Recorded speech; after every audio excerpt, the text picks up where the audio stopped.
welcome everyone to this conference celebrating the 100th anniversary of the apparition of Our Lady of Fatima to the three seers. And so, as we come upon this 100th anniversary of Fatima, we see some people say that Fatima is a message that's done with. It's from the past. It's over 100 years old, and the whole third secret was revealed, and so on and so on. It has nothing to do with our time. Well, I reject that totally, because I believe it's totally the opposite. That Fatima is a message for our time right now. It is not Father Gruner or John Vanari or me or the Fatima Center or any of us who have kept Fatima front and center in the life of the church, but the popes. And I mean specifically, excepting John the 23rd, every single pope since the 1950s. Let's talk briefly about how the popes themselves seem to be obsessed with Fatima. We know that Venerable Pope Pius XII not only believed in Fatima, but told a group of pilgrims coming to Rome, and I quote, "The time for doubting Fatima is past. It is now time for action." 100 years ago today, then, when Our Lady appeared first at the Cova, the Freemasons of Europe were busy celebrating the 200th anniversary of their secret society. Christophobic and anti-Catholic to the core, condemned by more popes than any other single organization in the history of the church, established to uncrown Christ the King, to topple the crowned heads of Christendom, and to set up the heresy of self-rule that we so proudly proclaim now in our own day and age. A heresy which entails the total rejection of the kingship of Christ. What the great popes were warning against was in fact the errors of Russia, against which the Mother of God herself finally came down from heaven to warn us against.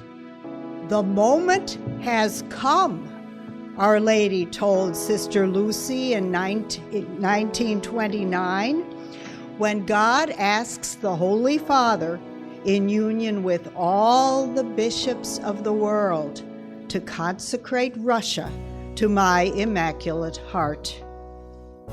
Each word counts. I promise to assist at the moment of death with all the graces necessary for salvation, all who practice the 5 first Saturdays devotion. Save and sanctify your soul. And this kind of ties into a common theme that's run throughout the conference this weekend and Father Rodriguez mentioned it in his talk, that this needs to be our primary focus as Our Lady's Army of Advocates, that this is how we do our part to bring about Our Lady's triumph. Wearing your brown scapular is a most excellent way of consecrating yourself to the Immaculate Heart of Mary. It's also a sign that one has decided to follow Jesus after the example of the Virgin Mary. Again, she always takes us to her Son. If we belong to Mary, she's taking us to her Son. And so if you're wearing the brown scapular, it's not just a question of wearing an external sign.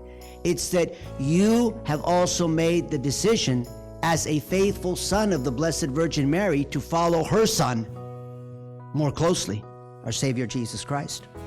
The Mass is the source and the summit of our life. It should be the source of our life individually, as a family, as a community, as a nation, as a human race. This is the source of our life, meaning everything that we draw from comes from the Mass. And then it's the summit, meaning everything in our life is directed up to the Mass. It's a very important part of our faith to understand how central the Mass is. So it's not just the source and summit of our life, but it is the source and summit of life. You're not going to find happiness. You're not going to find what you're looking for in the finite creaturely world. That's God's design. Because the creature also shall be delivered from the servitude of corruption into the liberty of the glory of the children of God. And who's going to do that? God is going to do that, not ourselves. Therefore, our natural state is subject to corruption by God, and it will require a super natural power to enable us to actually be fulfilled in our desire for happiness.